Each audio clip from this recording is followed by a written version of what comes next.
Good afternoon, everyone. It is David Schlotthauer here in the Home Weather Office for June the 18th, 2023, with another very detailed update on the latest on Invest 92L as it moves generally westward at 15 to 20 miles an hour across the main development region. We will be breaking down every single bit of detail so you can stay ahead of this tropical wave. Now, if you're new to the channel and you really like these detailed tropical updates, please consider subscribing if you're new, hitting the like button, and sharing this video with your family and friends on social media. So we're going to get started and take a look at the Atlantic-wide satellite imagery from tropicaltidbits.com or Levi Cowan that puts these images together. There will be a link in the description below this video leading to the website where you could find these satellite images. They're pretty awesome.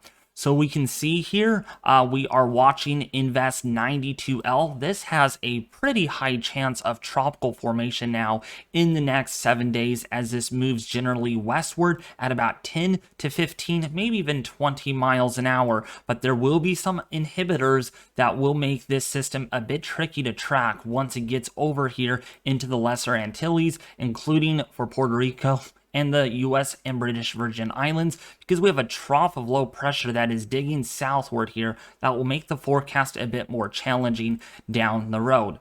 Here's a closer zoomed in view of the satellite imagery on Invest 92L.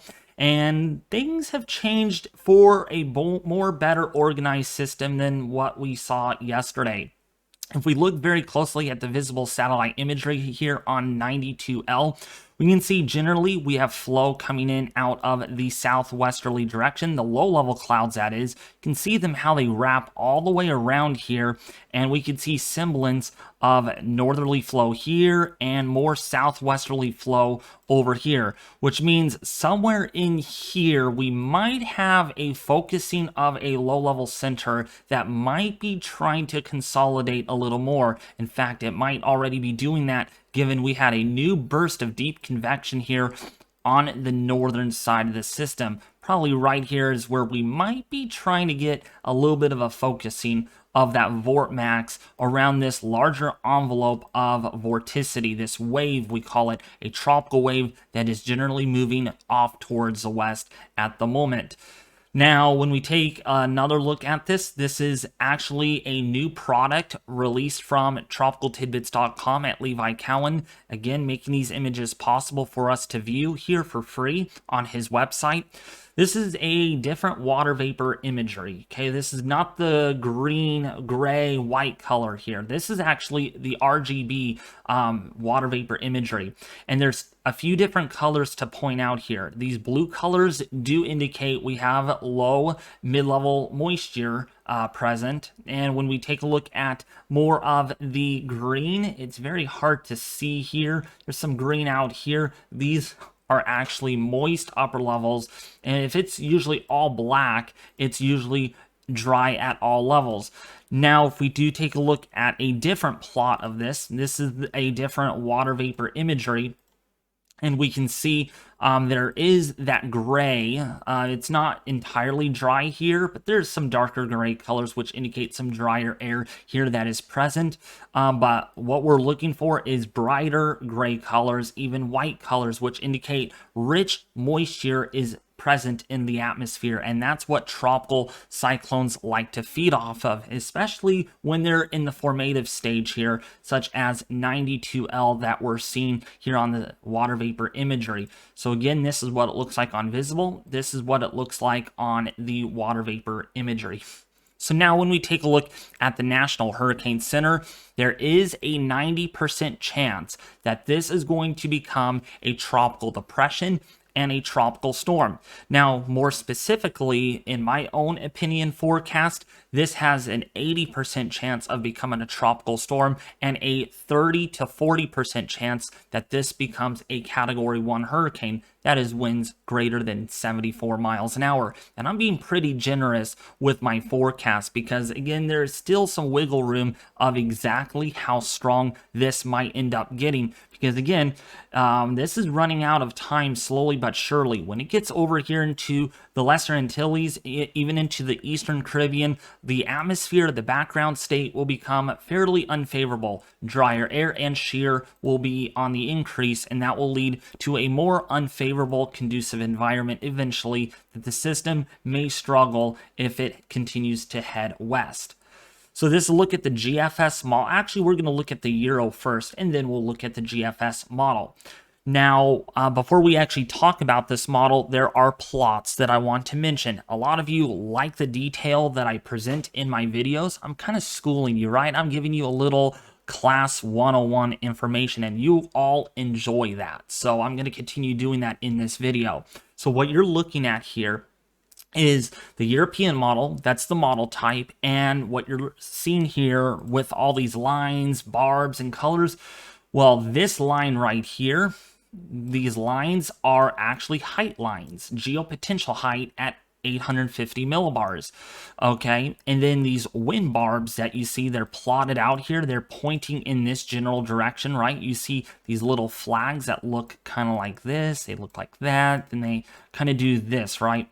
Those are actually wind direction barbs at 850 millibars. And then last but not least, this yellow color that you see here on your screen and red and orange colors are actually color coding the vorticity, how much spin there is, right? How much of this is going on. So when we look at satellite, that's basically a footprint. The model sees that, oh, there's a little bit of vorticity here, and it's simulating it here on the Euro model. So we can see that the northern lobe here, the Euro is seeing this very well. And there you have some vorticity, spin at 850 millibars. So going forward in time here, we can see how this all evolves over the next 36 hours. This does bundle up a little bit more. So again, we might have a tropical depression as early as tonight. If not, certainly by tomorrow. I do predict that this might become a tropical depression. I don't think it's going to be a tropical storm right away, since it's not organized enough to be declared a tropical storm, but nevertheless, it could get dubbed Tropical Depression number 3, because it's our third named storm of the Atlantic hurricane season. Well, the Atlantic hurricane season itself had, this would be the second, but for the year so far, this would be dubbed Tropical Depression 2 or 3, just depending on how they scale it. We have another area to watch behind it, but the NHC is not dubbing that one just yet. This is going to be the one that we're really going to focus in on this video. So the general steering flow with this on the Euro is going to be this ridge in the low levels. Again, I plotted this. I kind of talked about those heights there. This is thicknesses in the atmosphere. So the air is thicker to the north.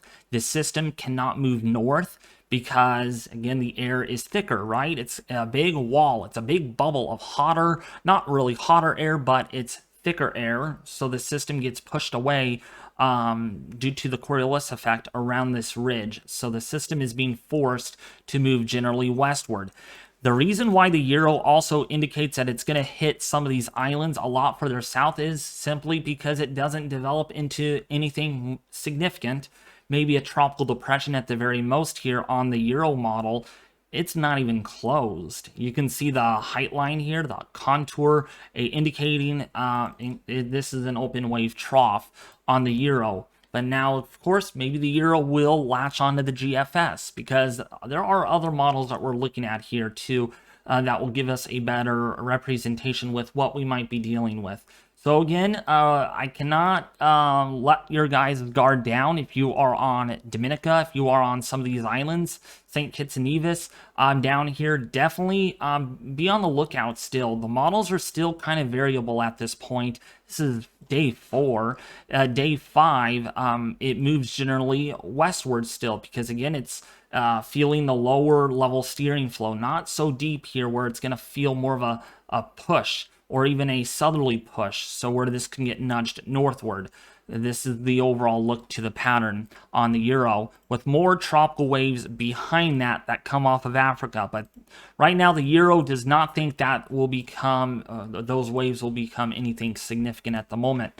Now, there's another model that is completely disagreeing with the Euro model, and it is our GFS model, the Global Forecasting System. Again, The same perimeter, the same plot.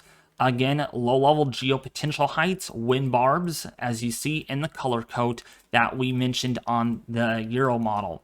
So taking this forward here in the next, say, 48 hours, this is Tuesday, June the 20th. We can see pretty tight here, much tighter, much more intense than what the European model indicated. And that's the thing with the models. It just depends on how the models see the system. The GFS evidently is seeing more than what the European model is showing. So the GFS is going to simulate that this could end up being a lot stronger.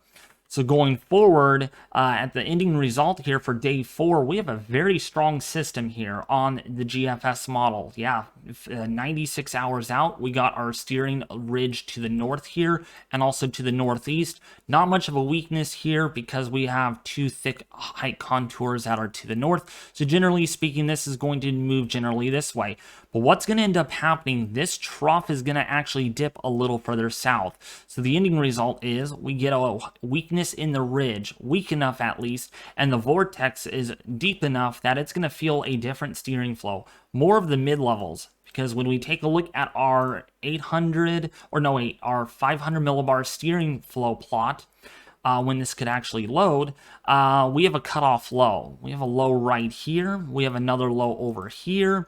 And so the ending result is this low is actually going to back off, and this is going to allow the system to kind of slingshot northward, as you can see here, because there's going to be a little bit of a Fujiwara, and this ridge here in the mid-levels is going to be quite strong enough to at least slingshot this away from the Lesser and Greater Antilles, including for Puerto Rico, the US and British Virgin Islands, which is good, including St. Lucia, because the Euro has a very scary scenario where it could bring quite a bit of rainfall, flooding, storm surge, and some gusty winds, versus the GFS keeps this away from land areas. So there's a lot of disagreement, and then it becomes to where's this going to go once it gets past the islands? We just don't know yet, because this ridge is evolving differently, including this this tropical system, Invest 92L that is. And if we look at previous runs, yeah, there's a plenty of legroom of disagreement here. It's just waffling back and forth. It's all about the timing, exactly when that turn to the north would likely occur, or if it does at all. We have other models behind the GFS model that forecast this too. One of them is the HAFS A parent model. This is one of the 2 models that are new that the NHC released this year for the Atlantic hurricane season, which is really cool, right? So we have more data on our fingertips, which means more detail, more precision and accuracy on my YouTube channel. I'm probably the only one that shows these models, like others probably show the HWRF and the HMON model. In this case, we're not going to show you that. So as we go forward, the moisture plot here is pretty self-explanatory. Lots of moisture here plotted in green. You can see the blue and green colors. A lot of moisture in the deep layer, 700 to 300 millibars. The brown colors indicate dry isotropic air. And it also plots down the surface ridge too, which is very helpful, right? I really like products like this. I wish other people could actually use this. But for now, let's hope I'm only the one that uses it, right? So going forward here, day 3, okay, there is dry air on this, okay? And we've talked about how this patch or this pocket of dry air might soon make a wrinkle in the forecast, because this is going to ingest some of that drier air, cut off the inflow moisture regime that you see here, might pull in a little bit of moisture from this other system, which again is not dubbed anything right now. So going forward, we can see how some of that moisture does try to move into the system. Now, if you guys see this closely, there is going to be shear that does increase on the system. This is day 5. We can see, again, this pocket of dry air off towards the west of the system. Remember, we're going to show you the shear here, generally coming out of this direction. You can see a lot of the moisture here is well weighted on the northeastern quadrant of these systems, and this vortex is somewhat tilted, which is not going to represent well with a hurricane. Even so, it does show that this could become a powerful hurricane. If it's tilted, it might not do so much of that. Instead, it might be a high-end tropical storm at the very most, and it does get sheared. Like, I mean, that is very lopsided, very asymmetrical, not very symmetrical on all quadrants with what we would look for with a very well organized system that wants to rapidly intensify otherwise.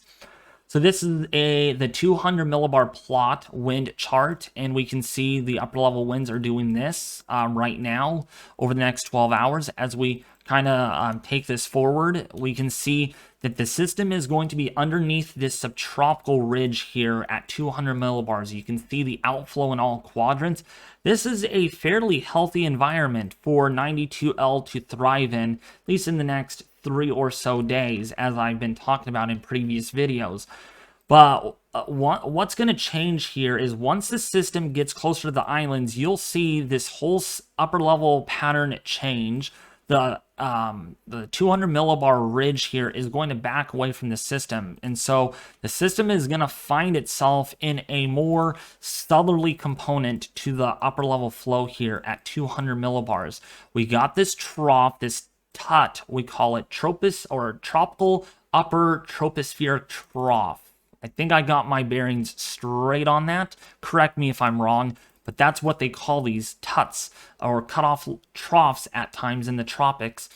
And what's going to happen is this trough going to be resistant against this system, against 92L? A lot of questions being asked about that probably in this video. The answer to that is it's going to probably be quite resistant. We can see how deep this trough is, the southerly flow component with this. As long as this probably goes to the north, it may not feel as much up shear or head shear, we call it.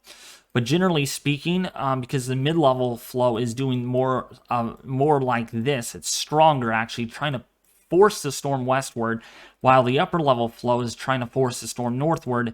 There is a competing shear here, roughly about 25 to 35 knots. We can see this on the shear forecast when we go forward. Is it going to load on me? We can see what we want to look for a lot of you that are watching, is shear vectors that look like this, away from the system. That means there is no shear here at all. In fact, very light and loose shear in its way. Even so, you see bright colors, you got to look at the shear vector. Things change though. Once we get to day 5 by Friday, see how the shear is being weighted on one side like this? See how this shears out of the southwesterly direction because of this trough? Make the forecast pretty challenging. Exactly, 1, how strong will 92L be at this point? And 2, will it be resistant against that trough? Will it be able to fend off some of that shear? And will it be able to gain latitude and miss the islands? There's a lot of questions still being asked about that, and unfortunately, I don't have the answer right now because I'm only as good as what the models tell me are. Okay, so therefore, let's take a look at our ensemble models. Okay, by the way, if this does impact the islands, it would probably be on Friday or Saturday, so you got plenty of time to get prepared. So Invest 92L model track guidance here. This is the ensemble from the hurricane models. We can see there is some solutions that are away from the islands, but still a handful of them that still bring this onshore or across the islands of Dominica, St. Vincent and the Grenadines, perhaps Barbados. Just keep in mind there that there is still potential for landfall, and I'm not calling this, folks, a fish storm yet. I cannot say this is going to be a fish storm because there is still plenty of solutions that aim this towards the islands. I wish I can say this is not going to hit the islands, it's going to miss the islands.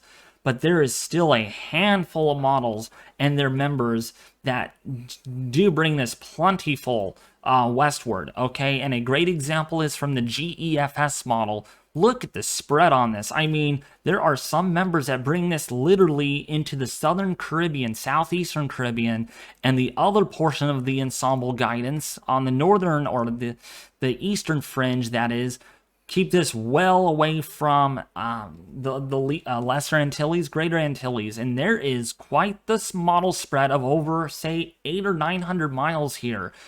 So we know where it's going to be here, but it is all about how strong it's going to be here. Stronger system moves northward versus a weaker storm will barrel into the Eastern Caribbean. So that's all there is to it. Okay, simple and sprinkle. So now, how strong will this get, you might ask? Well, right now, my intensity forecast is unchanged from the last one, and I do predict that this is going to become a Category 1 hurricane with winds of at least 74 miles an hour. That's how high I'm going, okay? A lot of these models are still calling this to become a Cat 2, a Cat 3 hurricane. I am disagreeing with them for the time being. I am low in my forecast. I am going to remain generous because, of course, a lot of people rely on me and I cannot hype this up, okay? I'm trying my best at keeping you guys informed as honestly as possible. And if I go way up on the forecast, then I'm not being reliable. So that's why I'm keeping this at 74 miles an hour in this forecast discussion. Well, that was a long discussion, but again, more detail and honest information is far more important than making a video much shorter and not as detailed, right? But again, for you all that live on the Lesser and Greater Antilles, again, yeah, the red is pointed your direction here on the NHC. There's a 90% chance that this will become a tropical storm, maybe even a tropical depression at the very most at the moment, maybe a low-grade hurricane. So again, I will continue to make updates on this as long as this remains a threat to the islands. That's going to do it. Thank you all for watching.